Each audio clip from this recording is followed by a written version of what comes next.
If you were locked inside a public library overnight with no way out, how long could you actually survive? The answer is way longer than you think, and the strategies you would need to use get absolutely wild. We are talking about water sources you would never expect, food hidden in places librarians do not want you to know about, and survival tactics that would make this the strangest shelter scenario you have ever heard. Here is what most people do not realize about public libraries. They are not just buildings full of books. They are accidentally designed as bunkers, with climate-controlled year-round environments, multiple water sources, hidden food supplies, bathrooms, comfortable furniture, and thousands of resources on survival, medicine, and engineering. If you are going to be trapped anywhere, a library is honestly not a bad option. Let's start with the most critical factor: water. You can survive weeks without food, but only 3 to 4 days without water. So where is the water in a library? The obvious answer is bathroom sinks and toilets. The water in the tank above the toilet is actually clean. It has not touched the bowl yet, so it is technically drinkable. Not pleasant, but drinkable. Most libraries have multiple bathrooms, which means you have gallons of emergency water right there. But here is where it gets interesting.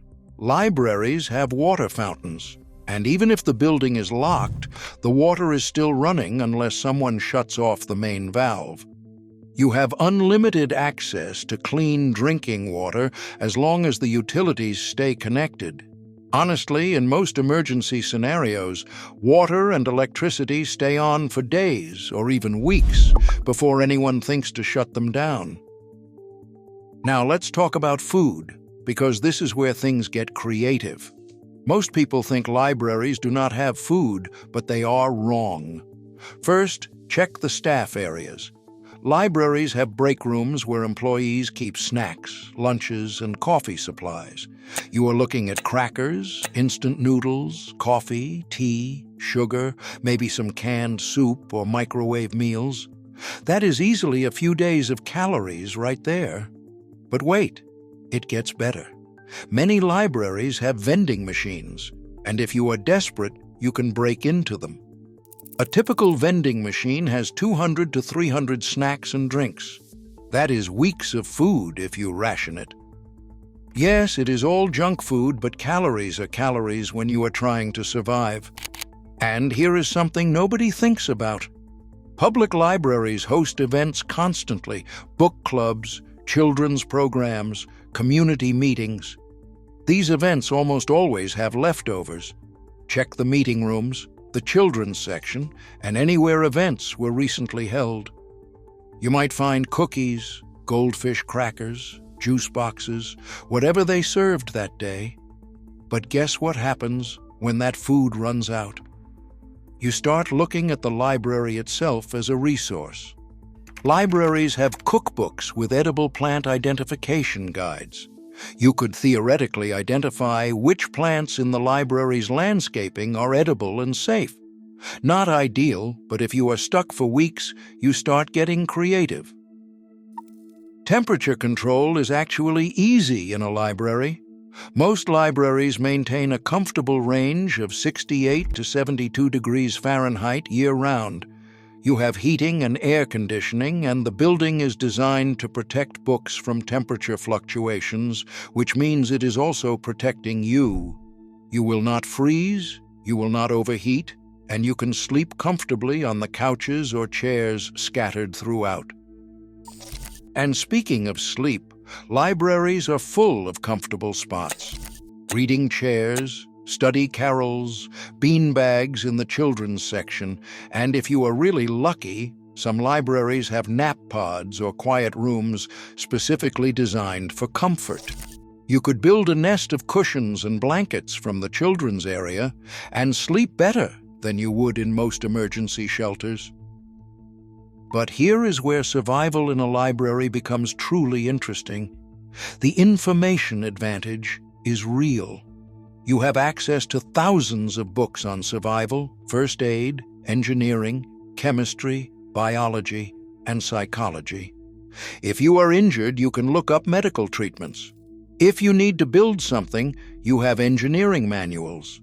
If you are bored and losing your mind, you have entertainment for literal years. The psychological challenge is huge, though. Humans are not meant to be alone for extended periods. Studies show that isolation can cause hallucinations, depression, anxiety, and cognitive decline within weeks. In a library, however, you have books, movies, music, and computers if they are still powered, and ways to keep your mind occupied. You could learn a new language, read classic literature, teach yourself skills, whatever keeps you mentally stable. Now let's talk about the problems that would eventually kill you. After a few weeks, the biggest issue is nutrition. You can't live on vending machine chips and stale cookies forever. You'd develop scurvy from a lack of vitamin C. Your body would start breaking down from a lack of protein, and you'd get weaker and sicker over time. Without fresh food, you're looking at 2 to 3 months before serious health problems start. The second problem is hygiene. Libraries have bathrooms, which is great. But after weeks of being locked in with no showers, no laundry, and no way to properly clean yourself, you are going to get skin infections, rashes, and illnesses from poor hygiene. You could use bathroom sinks to wash, but it is not the same as a proper shower. The third problem is escape. You are going to want out.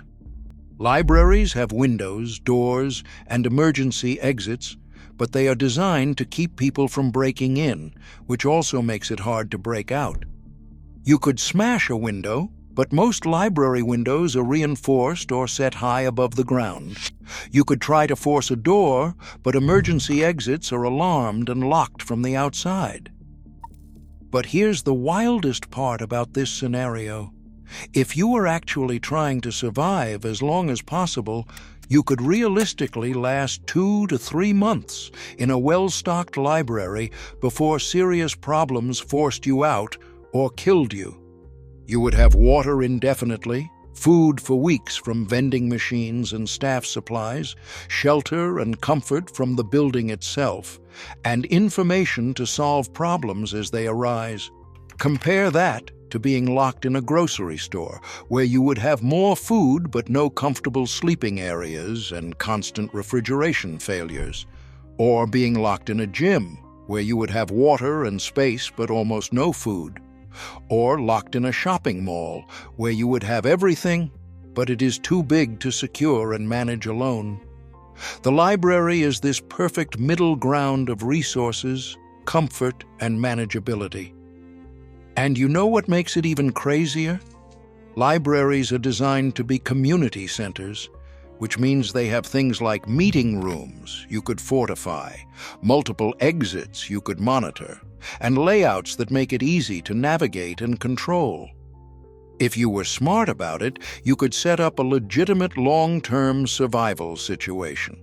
The answer to how long you could survive in a public library is probably longer than anywhere else you might accidentally get locked in. You would have water, food, shelter, information, and comfort for weeks or even months. Eventually, malnutrition or hygiene issues would force you to escape or wait for rescue, but you would last way longer than you would expect. Would you try to escape immediately or set up camp? Comment below.